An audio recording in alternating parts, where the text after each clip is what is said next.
बिस्मिल्लाहिर्रहमानिर्रहीम। Math 132 lecture 36। आज हम वेक्टर एनालिसिस का चैप्टर 4 के फर्स्ट कंटेंट जो है the gradient of a scalar, इसको थोड़ा सा डिस्कस करेंगे। चैप्टर 4 के कंटेंट्स आपके सामने हैं। The gradient of a scalar, divergence of a scalar, the curl of a vector, expansion formulas. तो हम ग्रेडियंट करते हैं। ग्रेडियंट ऑफ ए स्केलर से क्या मुराद? ये स्केलर जो फील्ड होगी और उसका ग्रेडियंट जब लेंगे तो डेल ऑपरेटर उसके ऊपर अप्लाइड करेंगे, और डेल ऑपरेटर आपको पता है कि ये वेक्टर ऑपरेटर है। स्केलर के ऊपर इस तरह अप्लाई होगा कि ये उसको वेक्टर बना देगा। अब पहले इसकी डेफिनेशन देख लेते हैं। The gradient of a scalar function phi x y z is denoted by grad phi और del phi and is defined as grad phi is equal to del phi, और डेल फाई आप partial phi और partial x i unit vector plus partial phi और partial y j unit vector plus partial phi और partial z k unit vector. तो ये किसी भी scalar का जब आपने ग्रेड लेना है तो क्या करना है, उसको रिस्पेक्ट टू एक्स उसका डेरिवेटिव लें और आई यूनिट वेक्टर के साथ मल्टीप्लाई करें। फिर रिस्पेक्ट टू वाई उसका डेरिवेटिव लें, जे यूनिट वेक्टर, और रिस्पेक्ट टू जेड लें तो के यूनिट वेक्टर।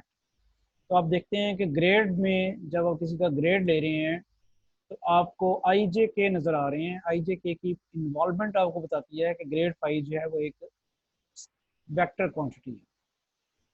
अब इसको वर्किंग इसकी किस तरह करनी है उसके लिए एक एग्जांपल देते हैं। Find del phi if phi is equal to y Z plus z s plus x y plus x Y z. तो अब उसके फार्मूला पहले लिखते हैं। Del phi is equal to partial phi और पार्शियल एक्स आई plus partial phi और partial y जे plus partial phi partial z k. फिर हम देखते हैं कि फाई की, यानी ये जो फाई है जो कि Y Z plus Z X plus x Y Z है, वो यहाँ पे लगा दिया। इसका पार्शियल डेरिवेटिव लेना है विद रिस्पेक्ट टू एक्स, और इसी तरह फाई की जगह ये वैल्यू हमने लगाई है ऊपर फॉर्मूले में, और ये फाई की जगह वैल्यू लगाई है। अब जरा गौर करेंगे, जब आप इस एक्सप्रेशन का डेरिवेटिव लेंगे with respect to X, then what will happen here? Look at expression.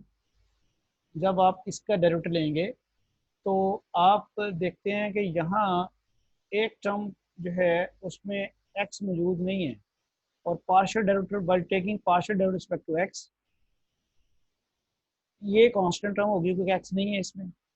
तो फिर वाई जेड का डेरिवेटिव जीरो हो जाएगा, और इसमें आप जेड आपका कांस्टेंट होगा वो एज इट इज पड़ा रहेगा, और एक्स का डेरिवेटिव वन आ जाएगा।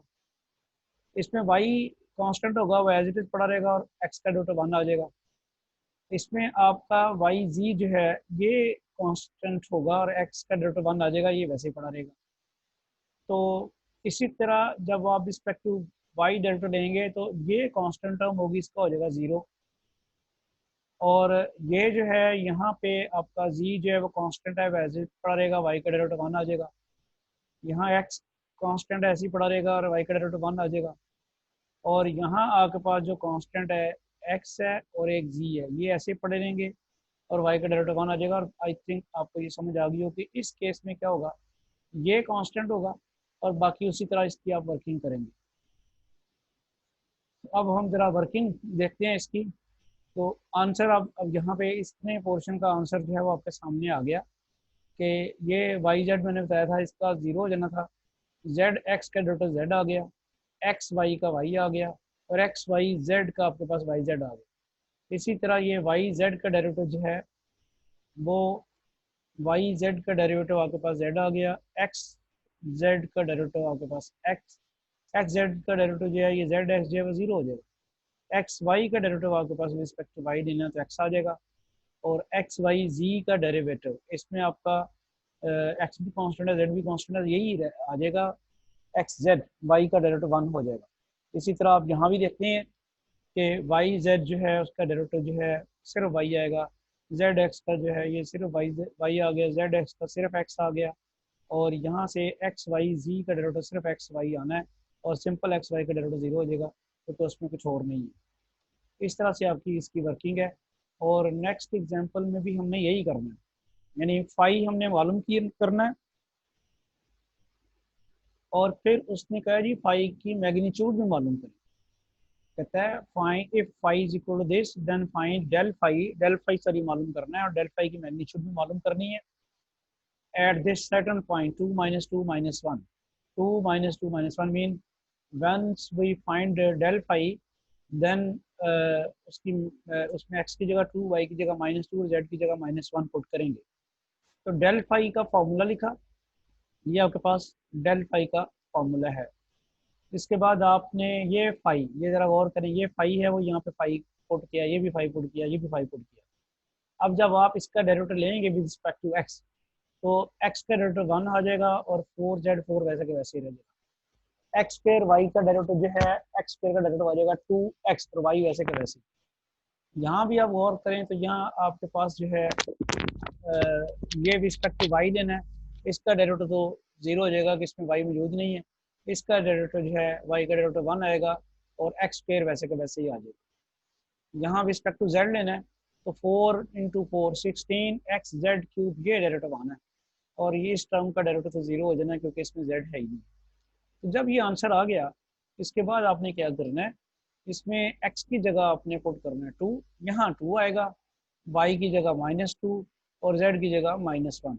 तो ये आप ये देखें, ये इंडिकेट किया हुआ नीचे, ये जो पॉइंट आपको नज़र आ रहा होगा, तो ये इंडिकेट कर रहा है कि ये डेल फाई एट 2 -2 -1, यानी हमने जो ऊपर डेल फाई फाइंड किया है ये वाला, इस पे हम x की जगह 2, y की जगह, अब यह गौर करें z की जगह -1 पुट करना है, तो ये z है, इसकी जगह आपने -1 पुट करना है।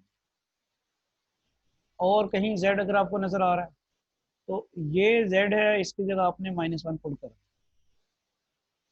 ज़रा आगे चल के हम देखते हैं कि x की जगह क्या पुट करना था, यानी z की जगह -1 मुझे पहले नज़र आ गया था, मैंने पुट कर दिया। तो आप x की जगह आपने क्या पुट करना है 2, ये आपको x नज़र आ रहा है, ये इसकी जगह आपने कर दिया 2 पुट, और x यहाँ पे नज़र आ रहा है, इसकी जगह आपने कर दिया 2 पुट, और आपको x यहाँ पे नज़र आ रहा है, इसकी जगह आपने पुट कर दिया 2। सिमिलरली आप चलते हैं ज़रा,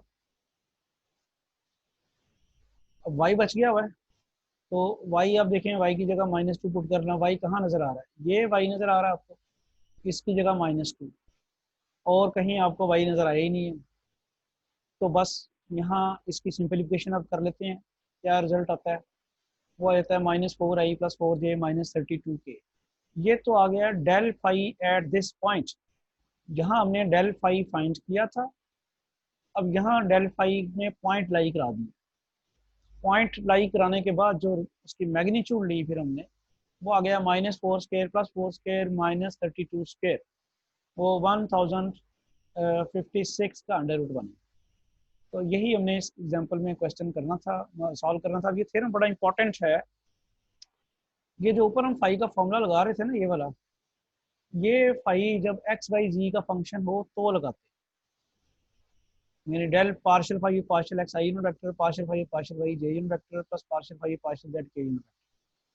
लेकिन अगर फाई यहाँ जैसे उसने बताया है कि if phi is a function of u, x y z का फंक्शन नहीं है, and u is a function of x y z, phi direct x y z का फंक्शन नहीं है, बल्कि फाई किसी और वेरिएबल का फंक्शन है, और वो है, वो वेरिएबल जो है वो आगे से एक्स वाई जी का फंक्शन। देन कहता है जब आप इसका डेल फाई लेंगे ये वाला, तो वो डेल फाई इसके बराबर बन जाएगा।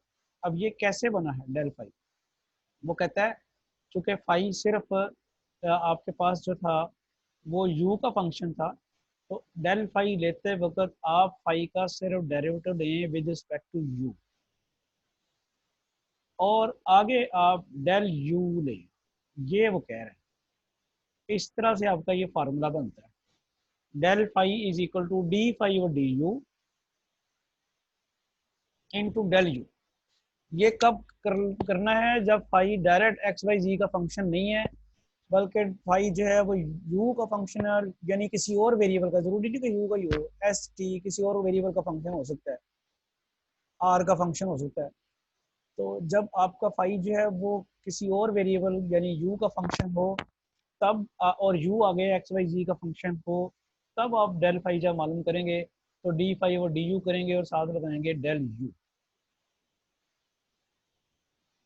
अब ज़रा इस जो हमने ऊपर थ्योरम लिखा है इसको प्रूव करने की कोशिश करते हैं।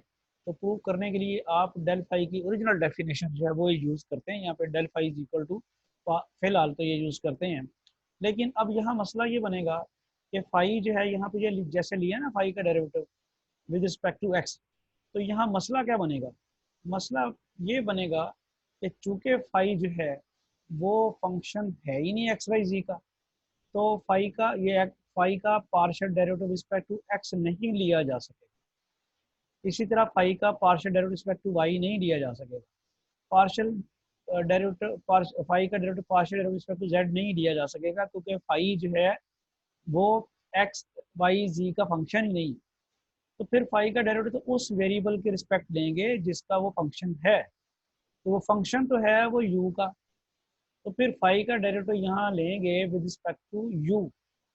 यहाँ डेरिवेटिव फाई का डेरिवेटिव लेंगे रिस्पेक्ट टू यू, यहाँ फाई का डेरिवेटिव लेंगे रिस्पेक्ट टू यू और फिर चेन रूल लगाएंगे, पार्शियल फाई और पार्शियल यू करेंगे और पार्शियल यू और पार्शियल एक्स करेंगे। वो हम कर सकते हैं क्योंकि यू एक्स का फंक्शन है। तो अब जरा आगे देखते हैं कि ये किस तरह से हम इसको ऊपर चेन रूल लगाएंगे। चेन रूल लगाने के लिए आप वो यही बात जो मैंने भी एक्सप्लेन की है वो आ रही है कि since phi is a function of U, so by chain rule of differentiation we have. अब ये गौर कीजिएगा कि मैंने जैसे पहले बताया आपको कि हम फाई का derivative with respect to X नहीं ले सकते। तो फाई का डेरिवेटिव रिस्पेक्ट टू एक्स नहीं ले सकते क्योंकि फाई एक्स का फंक्शन नहीं है। तो पार्शियल फाई और पार्शियल एक्स लेने के लिए क्या करना पड़ा है? फाई का डेरिवेटिव लेना पड़ा है विद रिस्पेक्ट टू यू। ये फाई का डेरिवेटिव लेना पड़ा विद रिस्पेक्ट टू यू और उसे चेन रूल लगाया है, आगे यू का डेरिवेटिव लिया विद रिस्पेक्ट टू एक्स। अब एक क्वेश्चन रेज हो सकता है कि why we are taking ordinary derivative of phi. हम यहाँ पे चेन रूल के लगाते वक्त पार्शियल फाई और पार्शियल यू क्यों नहीं कर रहे? वो इसलिए नहीं कर रहे कि फाई जो है वो सिर्फ एक वेरिएबल का फंक्शन है, वो है यू वेरिएबल का फंक्शन। तो अगर आप उसका पार्शियल फाई और पार्शियल यू करेंगे तो सिंगल वेरिएबल होने की वजह से वो ऑर्डिनरी डेरिवेटिव में कन्वर्ट हो जाएगा, वो डी फाई और डी यू वो बन जाएगा। इसलिए हमने डी फाई और डी यू किया है। लेकिन यहाँ नहीं कर सकते, यू सिंगल वेरिएबल का फंक्शन नहीं है, यू एक्स वाई और जी तीनों का फंक्शन है। यू जो है वो उस मल्टी वेरिएबल फंक्शन है, यानी उसमें आपके पास जो उसमें वेरिएबल जो हैं वो एक से ज़्यादा हैं। इसलिए उसका जब डेरिवेटिव लेंगे तो वो पार्शियल यू और पार्शियल एक्स करके लेना पड़ेगा। आगे इसी तरह पार्शियल फाई और पार्शियल वाई आ जाएगा, डी फाई और डी यू पार्शियल यू और पार्शियल वाई। इसी तरह पार्शियल फाई और पार्शियल जेड आ जाएगा, डी फाई और डी यू पार्शियल यू और पार्शियल जेड। इन वैल्यूज को इक्वेशन नंबर 1 में पुट करें। यहाँ जैसे आपको पता है कि यहाँ आपके पास ये जो था यहाँ पे था पार्शियल फाई और पार्शियल एक्स, तो उसकी ये पार्शियल फाई और पार्शियल एक्स था, उसकी जगह उसकी वैल्यू लगा दी। यहाँ आपको पता है कि पार्शियल फाई और पार्शियल वाई था, तो पार्शियल फाई और पार्शियल वाई की वैल्यू लगा दी। यहाँ आपको पता है कि पार्शियल फाई और पार्शियल जी था, तो पार्शियल फाई और पार्शियल जी की वैल्यू यहाँ पे लगा दी। ये वाली वैल्यू जब हमने लगा दी और उसके बाद आपके पास जो बात बनी वो ये बनी कि we can take common d phi और d u from this. Now once we take common d phi और d u, then what will happen? This will become del u. Look at the definition. Because u is the function of x, y, z, therefore we can write it as del u because u is a function of x, y, z. तो ये हमने लिख दिया फिर इसकी जगह del you, और इस तरह हमारा वो फार्मूला भी स्टेब्लिश हो गया कि डेल फाई बराबर किसके होगा, डी फाई और डी यू डेल यू। इस थ्योरम को अप्लाई करते हैं अगली एग्जांपल में, और आपको आप देख रहे हैं कि अगली एग्जांपल में हम डायरेक्ट डेल फाई मालूम नहीं कर सकते। क्यों नहीं कर सकते? क्योंकि फाई एक्स वाई जी का फंक्शन नहीं है, बल्कि फाई किसका फंक्शन है, फाई आर का फंक्शन। तो हमें फिर क्या करना पड़ेगा, हमें फार्मूला अप्लाई करना पड़ेगा, फाई का डेरिवेटिव लेना पड़ेगा रिस्पेक्ट टू आर, और फिर डेल आर मालूम करना पड़ेगा आगे। तो ज़रा देखते हैं कैसे करेंगे। इसके सोल्यूशन में चलते हैं। वो कहता है जी चूँकि आर पोजीशन वेक्टर है, मैग्नीट्यूड है पोजीशन वेक्टर की, तो पोजीशन वेक्टर तो फिर इस तरह लिखते हैं, कोऑर्डिनेट सिस्टम में R is equal to X I plus Y J plus Z K, वो लिख लिया। और जब उसकी मैग्नीट्यूड लेंगे तो वो x square plus Y square plus Z square का अंडर रूट होगा। अब applying the formula del phi is equal to d phi over d r into del r. और d phi over d r कैसे निकालना है, यहाँ phi लगा दिया और ये डेल आर। अब जरा आगे चलते हैं, ये डेरिवेटिव तो बड़े आराम से निकल आएगा, ये तो प्रोडक्ट रूल से लगेगा निकलेगा। पहले आप आर स्क्वायर का डेरिवेटिव लेते 2 आता है, ई की पावर माइनस आर वैसे ही आ जाता है। फिर आर स्क्वायर वैसे ही आ जाएगा, ई की पावर माइनस आर का डेरिवेटिव आ जाएगा माइनस ई की पावर माइनस आर, वो बाहर निकल जाएगा। और हमें डेल आर लेने के लिए डेल आर किस बराबर होगा, पार्शियल आर और पार्शियल एक्स आई प्लस पार्शियल आर और पार्शियल वाई जे प्लस पार्शियल आर और पार्शियल जेड के।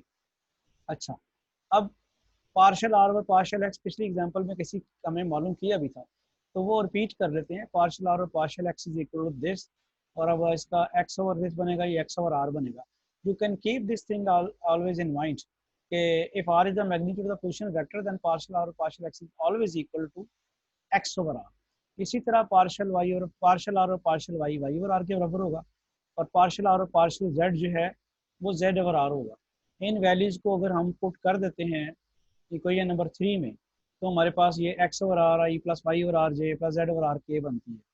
यहाँ से आप आर जो है ऊपर वाले आर से काट दें, आप देख रहे हैं कि ये 2r माइनस आर स्क्वायर था, वहाँ से आर कॉमन निकल गया और 2 माइनस आर रह गया, और वो जो आर कॉमन निकला था डिनोमिनेटर से कट गया। अब ये एक्स आई प्लस वाई जे प्लस जेड के किसके बराबर है, ये वेक्टर आर के बराबर है। या आप यहाँ से इसको कर सकते हैं कि ये वेक्टर आर के इक्वल है, इसलिए मैंने यहाँ पे लगा दिया है एक्स आई प्लस वाई जे प्लस जेड के की जगह वेक्टर आर। तो इस तरह से हमने डेल फाई कंप्यूट कर लिया। ये डेल फाई किसका फाइंड किया है, जब del phi x y z का फंक्शन नहीं था, बल्कि वो किसी और सिंगल वेरिएबल का फंक्शन था। तो होपफुली आपको ये वर्किंग आ गई होगी और थ्योरम की एप्लीकेशन भी आ गई होगी। अब उसी थ्योरम की एप्लीकेशन से ही हमने ये एक रिजल्ट प्रूव करना है। ये भी नेक्स्ट थ्योरम की फॉर्म में मैंने एक बुक में लिख दिया हुआ है, अदरवाइज ये रिजल्ट फार्मूले के तौर पर भी लिखा जा सकता है, एग्जाम्पल वर्किंग भी कराई जा सकती है। और अगर हम एन यहाँ पे चेंज कर दें तो बेशुमार क्वेश्चन बन सकते हैं। एन की जगह आप 5 डालें तो यहाँ 5 आ जाएगा, और ये आर की पावर 3 आ जाएगा, वेक्टर आर आ जाएगा। एन की जगह 7 डालें तो ये 6 डालें, जो भी आप यहाँ पे एन लिखेंगे। तो बेसिकली अगर हम किसी तरह ये जनरल फार्मूला ड्राइव कर लें तो हम एन की जगह कोई भी वैल्यू पुट करके नए क्वेश्चन बना सकते हैं।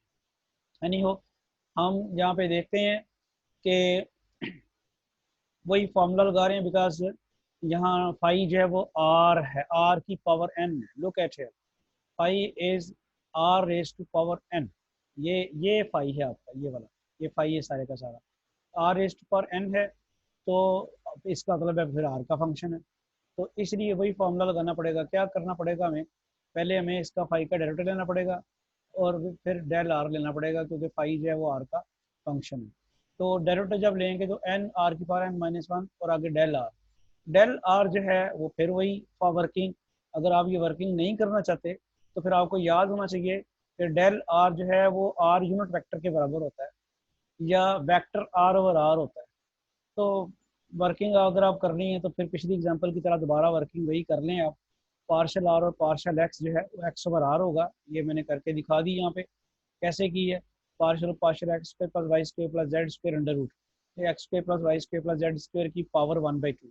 अब while taking its derivative, applying the power rule, 1/2 is placed here, and we subtract 1 from the power 1/2.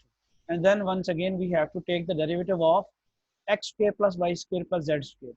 So that its derivative is 2x, और ये 2 इस 2 के साथ कैंसिल कर दें अगर आप, तो ये 2 है, इस 2 के साथ कैंसिल हो जाएगा और ये नीचे आ जाएगा, क्योंकि इसकी पावर जो है वो -1/2 है, वो नीचे आके 1/2 बन जाएगी जो एक्स ओवर, और फाइनली ये बन जाएगा एक्स ओवर आर। तो इस तरह से हमने इसकी वर्किंग की है।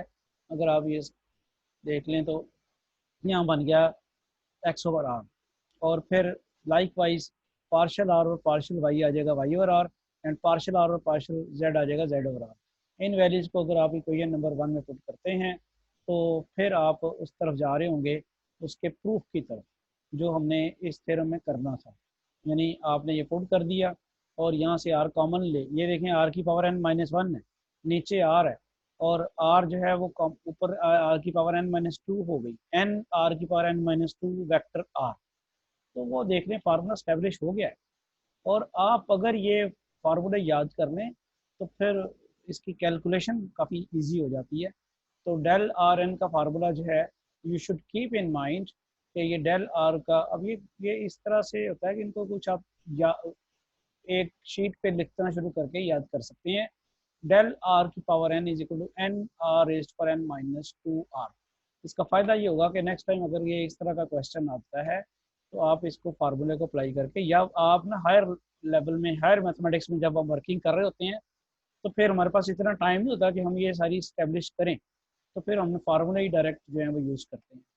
तो होपफुली ये जिस लेवल पे हम चाह रहे थे कि इसको डिस्कस कर लें ग्रेडियंट को, होपफुली वो डिस्कस हो गया है। या अब अगर कोई आपके पास कोई क्वेश्चन है तो प्लीज़ पुट योर क्वेश्चन।